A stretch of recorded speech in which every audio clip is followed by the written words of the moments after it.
What's up, everybody? Great job, Camilo Buchanan. Shout out Brett Yonker for leading the five so strong in this amazing team of people. Look at this, we're having a conversation and I'm really excited about it. Anybody have a job they like right now? Easy. Anybody have a job other than this one over here that you're still not so sure about? Anybody want a new job? Anybody hiring in here? Anybody bring their resume? Okay, who's hiring? You're hiring. So anybody want a job? I don't know what y'all do, but if you want a job, look back there. Hey, here's the heartbeat behind this. And you're gonna meet all these people in depth in a minute. This is Believe right here. He's a favorite in the place tonight. I should have introduced him last. I knew he was gonna get a big cheer, but I mean, that smile, come on. I mean, we got Anna Hutzel right here, Stephanie Bowles, Brad Pugh, Brian Batson. Let's all give a Believe-sized cheer to these people. And I know there's all different ages. Camilo was mentioning this conversation started, or this idea started when Believe and I were having a conversation. He's newer into the workforce, and he was like, hey, I'm learning, and it's maybe harder, not to put words in your mouth, than I thought to follow Jesus or to give Jesus my work. And then it just made me start thinking about, like, one, if you Google, I don't know what the percentages are, but just think about how much of your life you're spending working. Like, at least like a third of your life is what most quick Google searches say that you spend of your total life, including before you get your first job, you'll spend at a job. Is that encouraging or just depressing? Yeah, well, easy. But it makes me just ask the question to a bunch of Jesus followers, are we getting it right when it comes to the way we work, why we work, how we work, and are we thriving? Like Jesus said, I've come that you can have life and have it to the full. Most people, when they think about their job, don't think this is the promise of Jesus. But it's a big part of our lives, so we want to talk about that. Anna, I'm going to start with you. Is that all right? Anna Hutzel? Yeah, let's do it. Anna is, her and her husband are always the life of the party anywhere they show up, and so I'm expecting that from you tonight. You work at Guardian, which is in strategic communications. Where'd you go to school? I went to the University of Tennessee and the University of Georgia, so I'm a confused individual. Okay. When they play each other, who do you pull for? Go Vols. Go Vols. I know. Wow. I mean, you could have taken the easy crowd favorite choice, but you're That's a woman of integrity. That's not who I am. You're a mom of 3, and that seems like it's crazy, but you're in strategic communications, which would probably be helpful if you tell everybody what that is. But you love to work, and I want to know why you love to work. That is a great question. I asked about 4 questions, so anyway, keep going. Those are great questions. So I work at Guardian, which is a strategic communications firm. So think about anything that you might say or do or what you communicate with your actions, with your policies, with your body language. You probably need to talk to somebody about why you do that and if you're doing it well. But specifically, we work with faith-based clients. So we work with wonderful leaders in the faith, relief organizations, churches, just to name a few. And I want to say I lucked into the position, but obviously it was the Holy Spirit kind of guiding my steps. I was doing PR and communications at a real estate development firm and was really enjoying what I was doing and the people I was working with, but was just feeling unfulfilled. And I grew up not a preacher's kid, but the daughter of like a lay minister. You know, I come by this extroverted personality, honestly, and my parents were always signing up and serving in the church, and so that did not appeal to me, I thought. And then all of a sudden, it was just like the Lord kind of put it on my heart. What if this thing that you love so much, communications and PR and helping people remove distractions from what they're trying to say and do, what if that collided with your faith? And as the Lord does, he put an opportunity in front of me and I pursued it. And here we are 10 years later. Yeah, that's awesome. And if you use a phrase like theology of work or having a biblical perspective of work and why it's important, like what comes to your mind? I'm glad that you asked that because— Thank you, yeah. Yeah, sorry. I'll turn off my pageant responses. Thank you so much. It's great in strategic communication. Yes. I had to reframe my view of work because, I do love what I do. I don't love it every day. But when you go back and look at the scriptures, Adam was set apart to work before sin entered the story. Work is not punishment. Work did not come about because we sinned and something broke. Genesis 2:15, I wrote it down because I didn't want to say it incorrectly. The Lord took man and put him in the Garden of Eden to work it and take care of it. And so we've been given this charge and this passion from our Creator of how we are to respond and take care of his creation. And whether it's tangible ways, whether you're actually building something or using your hands, or whether it's the stuff that I do, or it's like, that didn't sound right, Brad. You might want to say that differently. You've sent me a few of those texts, but anyway, I did. going. But, it's all important. And as I'm praying through who I want to be and I'm learning and understanding who the Lord has created me to be, work is a huge part in that. Yeah, that's awesome. And then now with 3 kids, what are you even learning? Because some people, maybe you're in a season where their work or their cultivation stewardship is a family, but what are you kind of learning being a mom, but also working and trying to navigate all that? Yeah, I am learning so much every day, first of all, and it is a recalibration daily. Obviously the Lord gives us grace for today, and everybody sees that in their life, but no more do I see it now that the Lord gives me grace for today as a working parent. Because I wake up and I have these 3 angels or terrorists, however you might feel about them in that moment, and they need me. And then I also have clients who need me in a different way. And obviously there are certainly priorities, but I think that the biggest lesson that I learned is that when I had our son 7 years ago, which is crazy, I went back to the office and I thought that the way to do my work best was just to forget that I was a mom. And, don't talk about your kid at work. Don't act like you're tired. Certainly don't talk about how you're not getting to sleep. Don't bring that part of your life into this building. And that was not only not healthy ultimately, but it also was not helping my clients for me to turn off parts of myself and to compartmentalize in that way. And it was most definitely not honoring the gifts that the Lord had given me, both in my work abilities and also my children. Yeah, great. And so you are certainly able to separate appropriately without turning off. For me, it's the empathy, it's the justice fighter, it's the looking out for the little guy, it's the making sure that policies about, children and the most vulnerable are considered. All of those things make me better at my job because of what the Lord has given me as a working parent. Yeah, that's awesome. Very, very good. So much wisdom. Let's go to Brad Pugh, the other bald Brad on the stage. I was first. You were first, and you commended me when I finally gave in to the receding hairline and shaved my head. It's true. I texted you to say, I think it's time, Brad.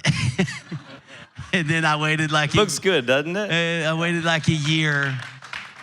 Brad, your resume would say that you work for Russell Reynolds Associates, which none of us know what that means. Yep. What do you do in like one sentence? We help boards, CEOs, and their direct reports make decisions about talent, who to hire, who to develop, who to promote. And that sounds like an awesome job. And specifically, he helps major corporations find C-suite level employees. So I ask again, is anybody looking for a job in here? Coca-Cola would be looking for a C-suite level employee. They would call you and say, hey, can you help me? But one thing, your wife Mary's over here, and I won't mention that what she used to do because that drives her nuts when I tell people she worked for a federal agency that investigates things all over the world. But you work really like you do it well.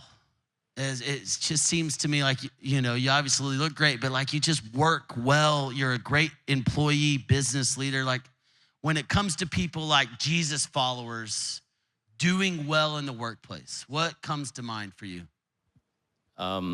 It sounds like you're saying like you've been successful, Brad. Yeah, yeah. And I guess I would say that the trick that I've found is like my boss or my bosses along my career would say success is more sales or more clients or more revenue. And that's true in my work world. But I think as a Jesus follower, it's about stewardship of what I do in my professional life. It's in stewardship of what I do here at Passion. It's in stewardship of my children and my marriage. And so I think when I think about like having success or doing well, the constant thing is like balancing all those things. And in my work is being a steward of that opportunity. I don't necessarily set goals, but I'm like, what am I going to do with this opportunity that's in front of me to steward it well? Yeah. But you do it also healthy. Like it feels like you have your faith, like you're healthy in your family, you're healthy in your faith. Like how do you balance it all? I think, I guess probably one thing is, and this is tactical, is, I can start my day in the morning and look at my calendar and sales calls or recruitment meetings, or I can start my day reminding myself whose I am and who I'm following. Yeah. And so, that's the tactical thing of like starting my day. Maybe it's 5:30 or it's 5:50, and it's like, can I get time to pray and to read the scriptures, journal, so I can get my thoughts down. Like that is probably the healthiest thing that keeps me from getting inside my head or getting too focused on my work. Yeah.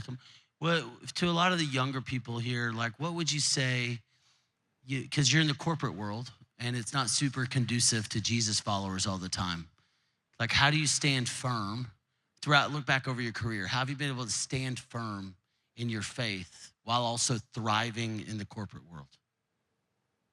I think that same answer. It's part of it's not rocket science. If it's like just follow him, stay after, remind myself of what my priorities in life are, and it's follow Jesus. It's be generous, steward my family. It's reminding that, and then maybe it could be like there's you hit ethical dilemmas at work, but my Jesus's credibility is on the line.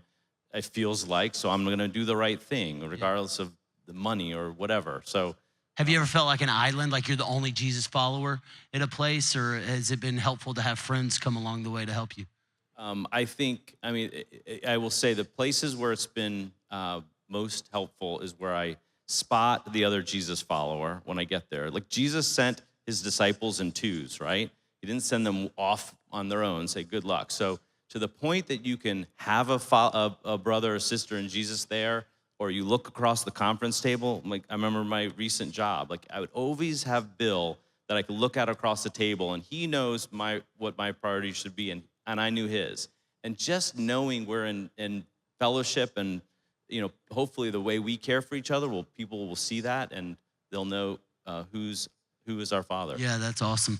Believe, I want you to jump in here, because being newer in the workforce, ask him for a job if you want. Ask Brad if he can put in a good word. But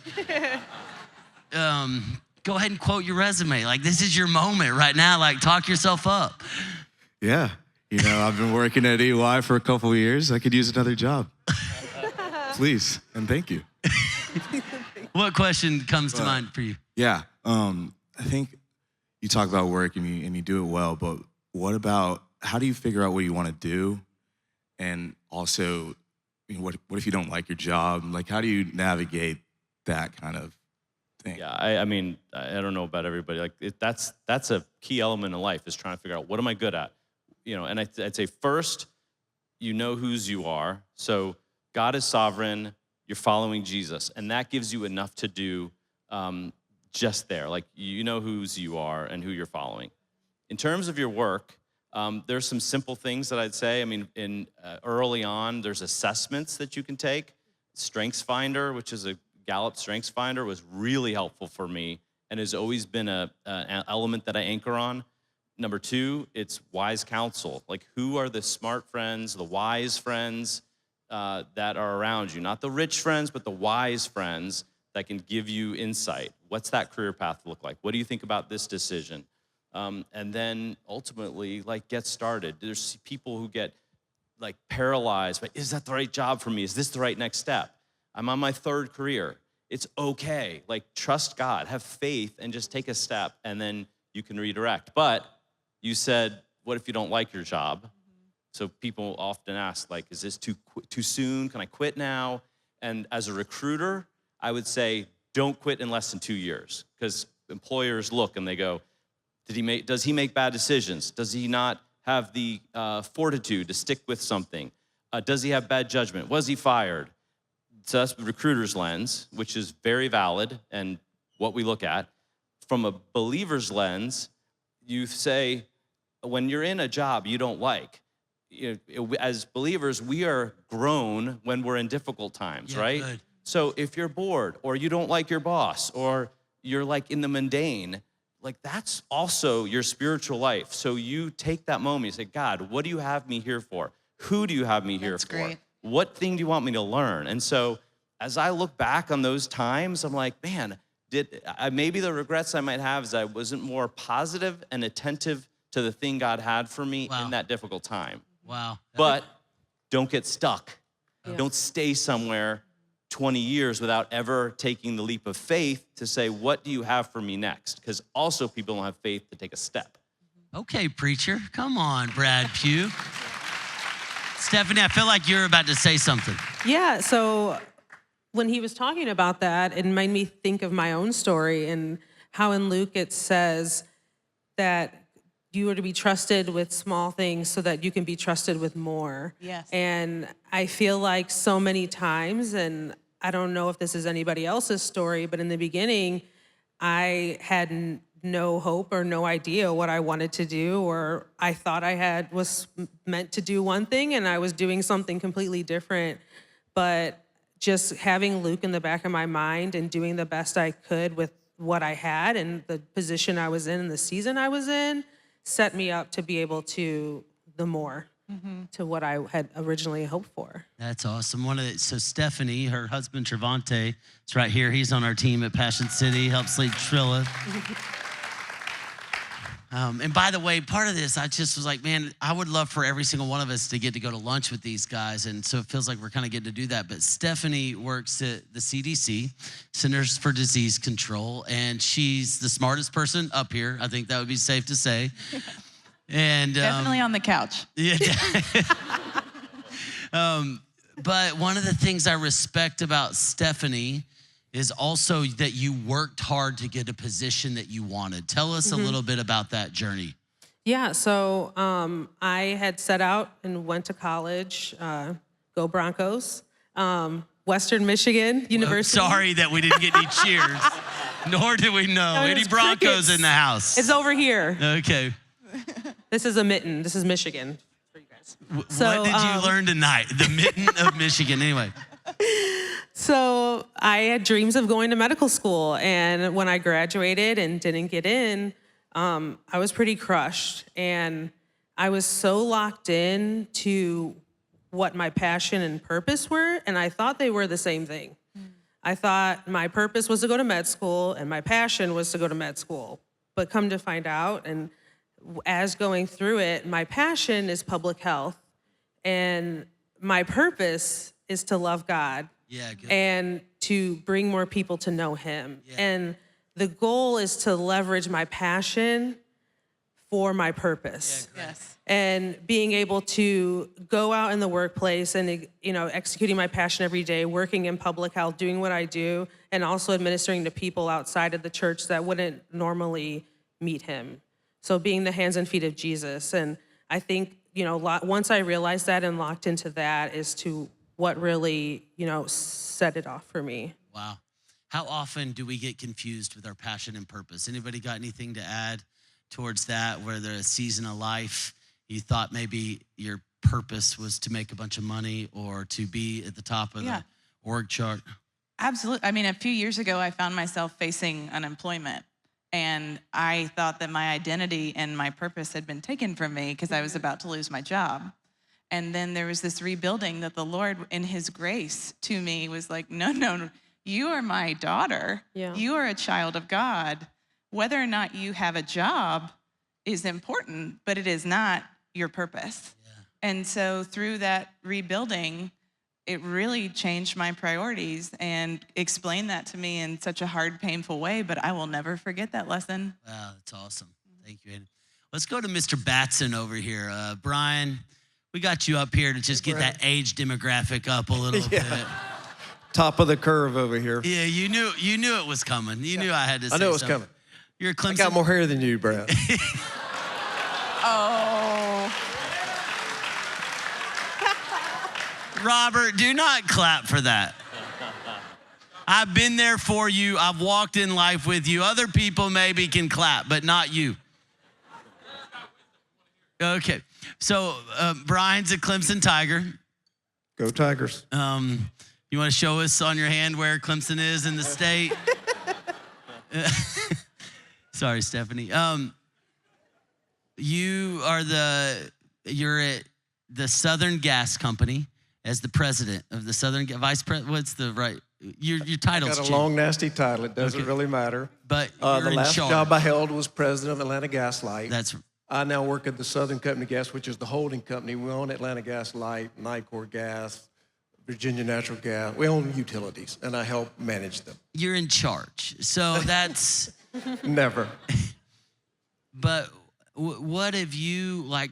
Because I do want to have Jesus people that have ambition, a godly ambition, not a worldly ambition. But how have you managed that tension? And along the way, what has helped you be successful as a Jesus follower rising in their career?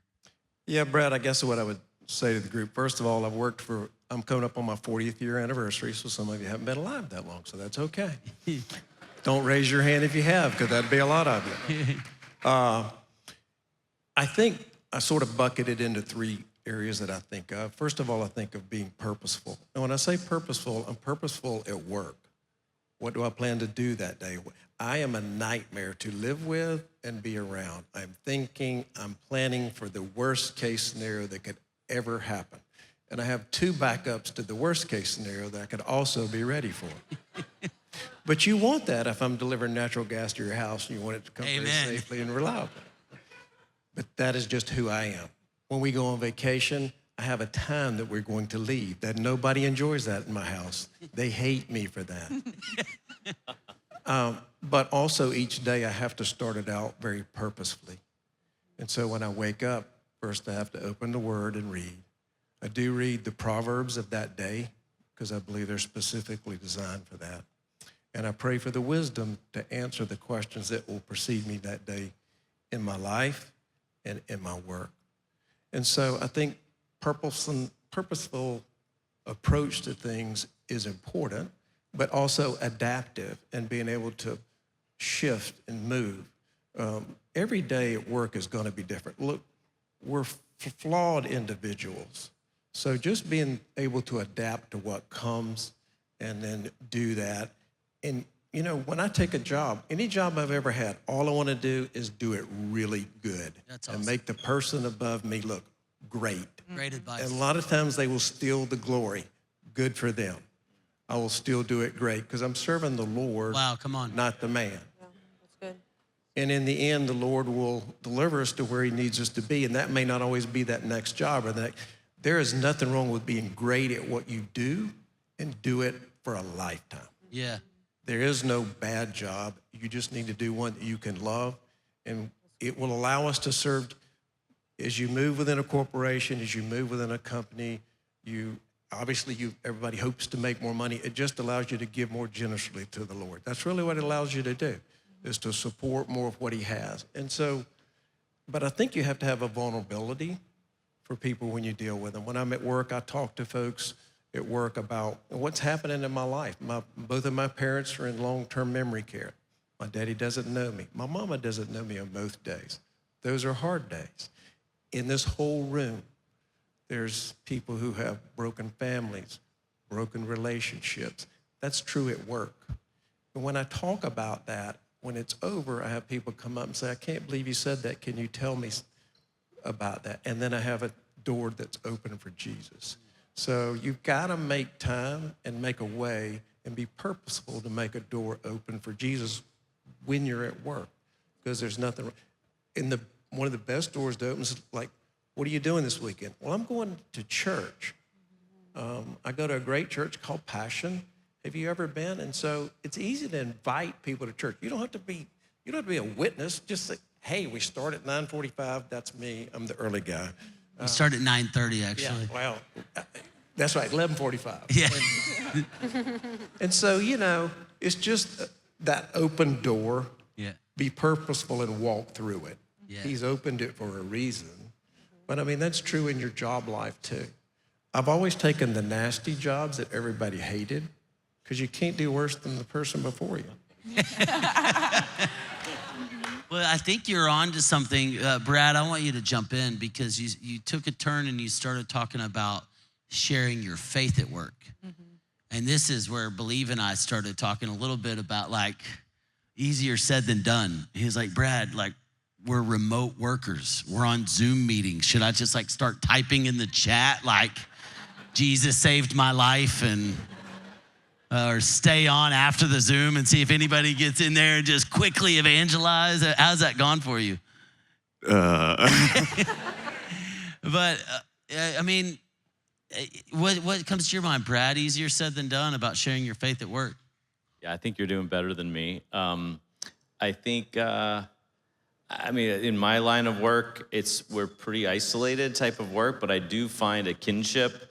And, I help people move jobs, which is like their family, all the people they're going to work with. So I do find, a responsibility to find great people to lead a team. And when I find a believer that I can elevate into a great spot, they've got to be brilliant leaders, but it's a unique pleasure when I find somebody who's got a kinship with me, who's a Jesus follower too. So I see my work play out in that way, in a interesting, kind of real, tangible way. And then, just like you said, showing care for the people in my office, like just basic human care, like, how's your daughter doing? How's your husband? How can we help? That goes a long way too. I've been trying to share my faith at work, but Grant hadn't quite got saved yet, so I'm doing my best. Yeah, you're my light bulb for sure.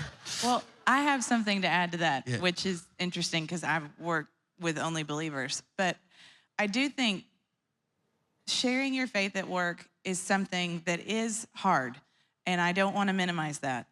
But it is also such a privilege for everybody here who works with non-believers to get to have the chance to do that and be a part of what Jesus is doing in someone's life. And my husband and I have had lots of conversations about this, because he's been so faithful in many ways, and affected people's life eternally, like we've been talking about in this sermon series. And I think that one thing that we forget about is that just like we would pray for anything else, I'm going to paraphrase it, but whatever the scripture is where it's like, Lord, hear the cries of your saints and equip your servants. If that is something that you want to do, if that is something that matters to you, pray that the Lord would give you the opportunities, and that he would equip you. And y'all, he will. Yeah. And it's all grace. And so I don't want to minimize how awkward it is, because it is. And I'm a very awkward person. And I have run-ins with people all the time. But I just don't want us to shy away from it, because it's so important. And I don't want the enemy to trick us into thinking that it's just easy just to not put yourself out there, to not admit that you're going to church, or to not take the first step. That's good. I think, like, we're not saying you can corner someone in a hallway and say, let me tell you about Jesus. But just in the way you work and what you do every day and how hard you work and what you do and how you do it is a testament in itself, I think. And And then they're gonna wonder, so what's so different about that person and why are they working so hard? How are they working so hard? They have kids, they have a family, but they're coming in every day happy and ready to work. And, I think and then you have the moment to share with them and who you're working for. Yeah, I think that's super convicting. Yeah, Brad, I'll throw this in here, and I'm the proverb guy, but I do think the Bible really tells us how we should approach life in so many situations if we'll dig and find it. Yeah. And one of the things that I've always sort of tried to practice at work, we all want to be important, right? We all want to sort of be in charge. But in Proverbs 25:6, he says, "Do not exalt yourself in the king's presence, and do not claim a place among great men. It is better for him to say to you, 'Come up here,' than for him to humiliate you before a noble man." When I go into meetings, people jockey for the right seat, right? They jockey for the right place. They want to be close here. They want to be in charge in here. Just go in humble. Let Jesus bust the way open for you. Good. You just go in humble. He's there ahead of you. He'll be there behind you. So you don't need to. The only time I take the head of the table is when I have my team with me and I get the check. They want me to be at the head of the table. Believe we're coming to you next as we kind of come to a close, but I just would just say right there, let that conviction set in, not like a guilty conviction, but a godly conviction from the Holy Spirit. Like we're called to be light in a dark world, and we're called to be ambassadors. And I think what these men and women are saying is great. Like, are we praying for our coworkers? Are we praying to be equipped? Are we praying for opportunities?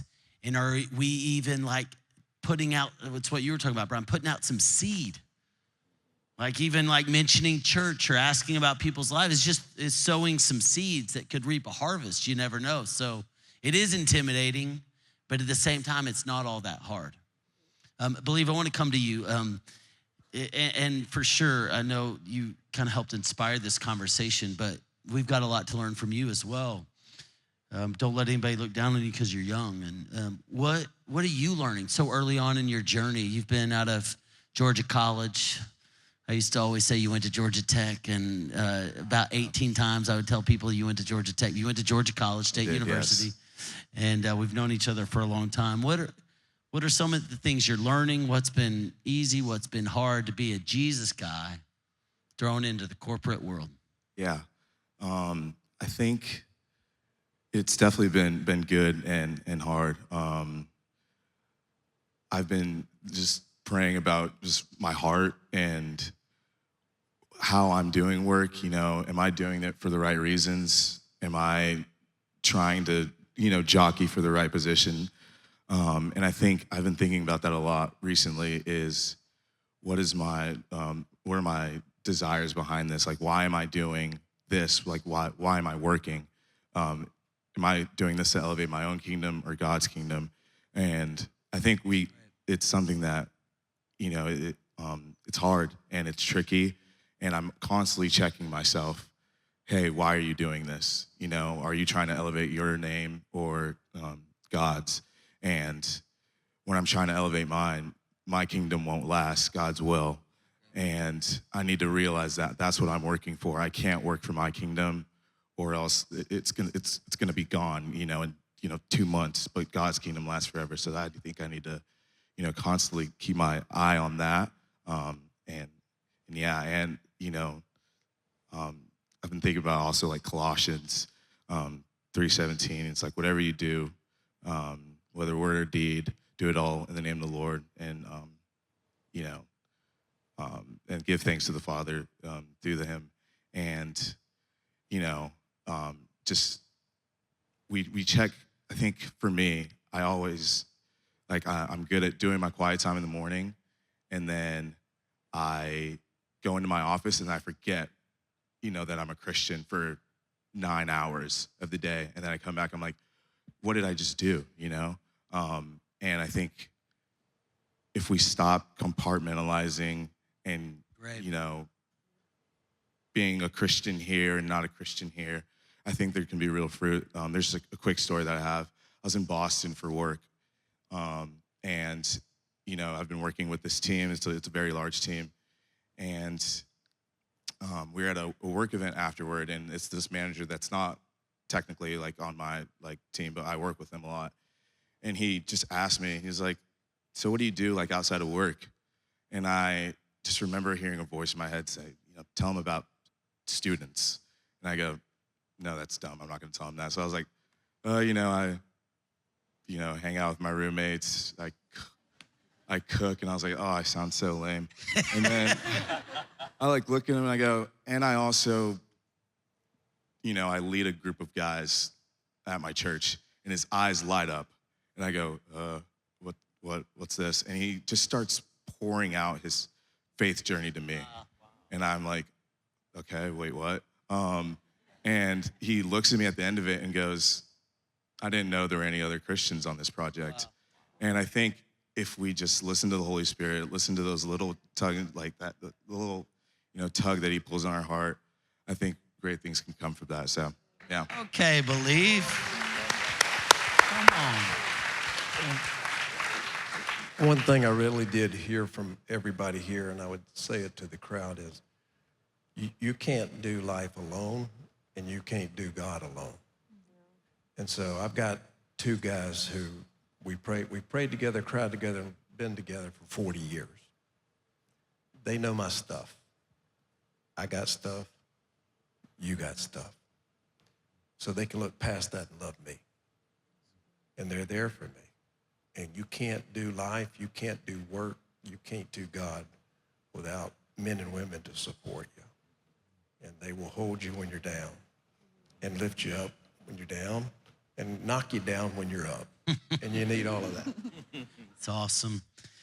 I think the takeaways, like where we land this thing is, and you mentioned a phrase, Brad, about the lens from which we see things. And I think it's just a challenge for all of us. Are we seeing God through the lens of our work and we're happy with God if our work's going good? If the bank account's full or if the job's there, we're getting promoted? Or are we seeing our work through the lens of our faith in Jesus? And that's kind of what Believe was saying. I think too many people compartmentalize and they check their faith at the door of the office. Instead of, not like Stephanie was saying, you cram it down everybody's throat, but you walk through your days, which are majority of your time spent working, looking through the lens of your faith in Jesus and letting that impact everything you do, whatever you do, whether in word or deed. Do it all in the name of the Lord Jesus, giving thanks to God the Father through him. Y'all help me thank these amazing men and women. Amazing. It's awesome. Great job. Great job. Come on. Great job. It's awesome. Thanks, Brad. Good looking. Thank you, sir.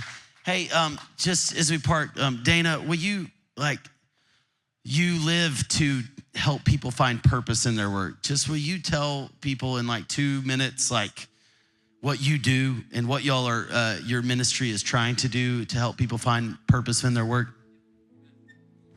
Yeah, we're at Operation Mobilization, which many of you know. There's even some OMers right here. And at Operation Mobilization, we catalyze Jesus followers into the least reached parts of the world, and we're catalyzing them by the hundreds and soon to be the thousands into the marketplace.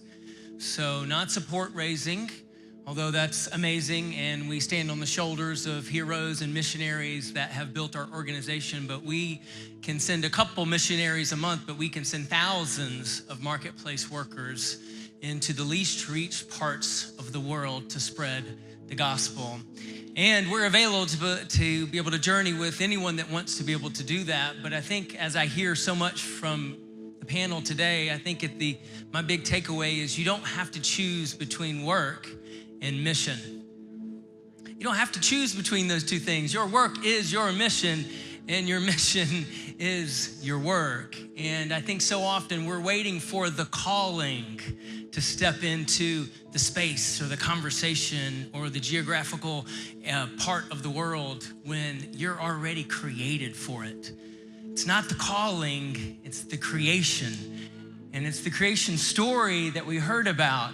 We are here to cultivate the earth around us and to be able to do that to glorify God in every single part, every ounce of our being, every part of the way that we were shaped in our gifting and our talents. Every way that God made us was created to glorify him in everything we do, especially your work.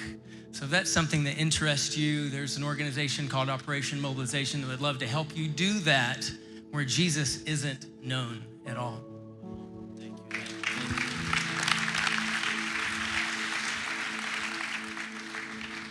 Yeah, we got the privilege of seeing some of that work in the Arabian Peninsula, in a country that is hard to get into to live. And I would have a hard time maybe getting a visa to live in that country. And it'd be really difficult for me to figure out how to make the funds work for me to stay there. But we met this most amazing couple, this Jesus-loving couple, that he's like high up in an organization. We're not broadcasting right now, so he's head of HR for a hospital, actively recruiting nurses and doctors. And I'm like, what an opportunity. And that's not God's call on everyone's life, but it should be God's call on several of our lives in this room. And it's like what Pastor Louis has been talking about in the matter of life and death, and thinking about the crown that we want to put down at the feet of Jesus. Sometimes we misvalue the crowns, or we're going after the earthly crowns. When at the end of the day, we want to be living for the heavenly crown. So maybe today a takeaway for somebody in here is, I'm gonna go on OM's website and I'm gonna start praying for an opportunity to use my skills, my abilities, my passions, and maybe there's another place in this world where people don't know Jesus that I could go and get a job. I'd be like, man, I'm glad we did the 5 o'clock that night. But then maybe the takeaway for some of you, this was the verse, and I don't know how we're gonna do all this with the furniture, so we'll just leave it there and the guys can sing around it. But that was my cue to say, come on out, Brett Yonker. I was out of town this week, and I was in Psalm 16. And it was just actually dwelling, thinking, meditating on the first 2 verses. Keep me safe, O Lord, keep me safe, my God, for in you I take refuge. Keep me safe, my God, for in you I take refuge. Keep me safe, my God, for in you I take refuge. And then I went to the next verse. I say to thee, Lord, you are my Lord. And apart from you, I have no good thing. I say to the Lord, you are my Lord. Apart from you, I have no good thing.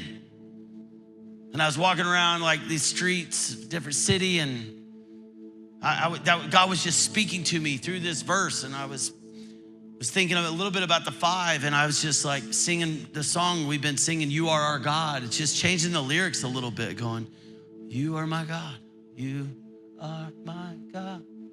I was singing it very silently. I was walking down crowded streets. You are my God, you're my strength, my defense, my salvation, my deliverance. Brett's gonna sing it in a minute. It's gonna be way better. There's no other name that can save.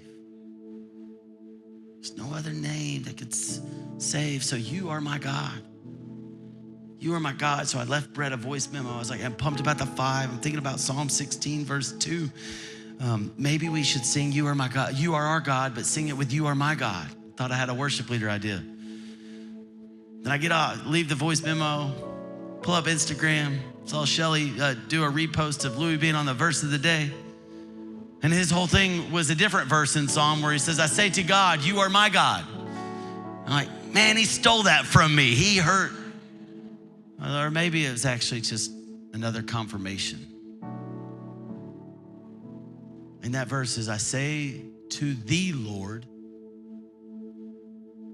which in heaven and for eternity there will be no dispute. He's the Lord, at which every knee will bow, every tongue confess that Jesus Christ is Lord.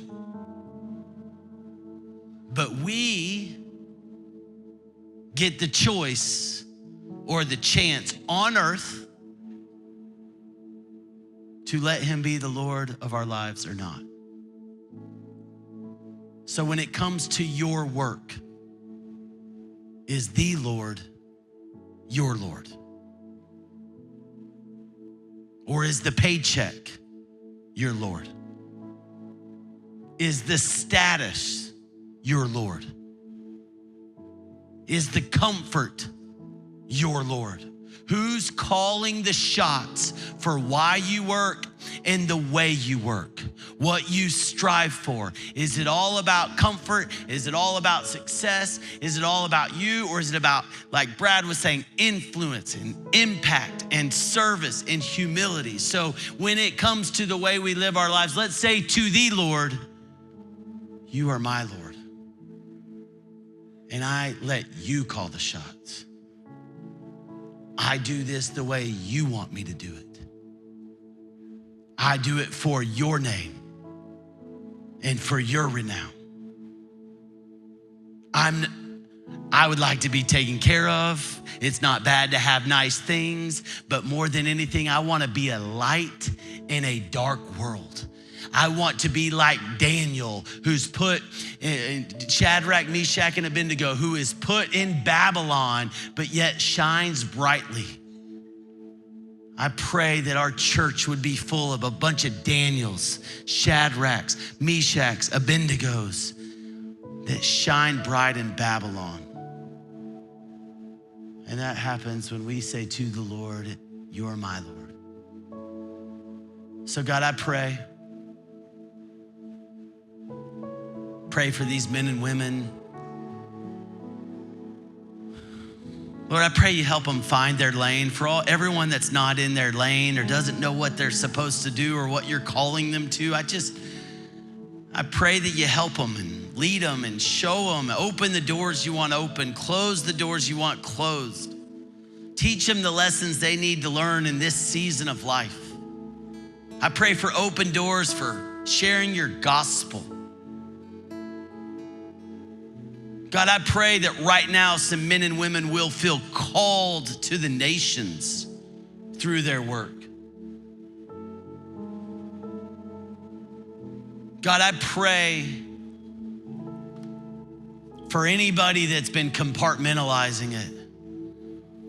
And they might be a Jesus person, but when the office party goes down or when the conversations come up, they are far from the Jesus person you've called them to be, or maybe they're even cutting corners and doing the wrong thing for the wrong reasons.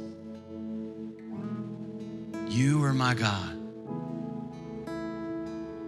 You're my strength, my defense, my salvation, my deliverance. We want to walk in Jesus into a dark world to be bright lights because there's no other name that can save. And we want to recognize that not everyone can go places, but you've put us in those office buildings. You've put us in those classrooms. You've put us in those laboratories. You've put us on those Zoom calls. And may we be a bright light that tells the world there's no other name. There's no other name. We love you, Jesus.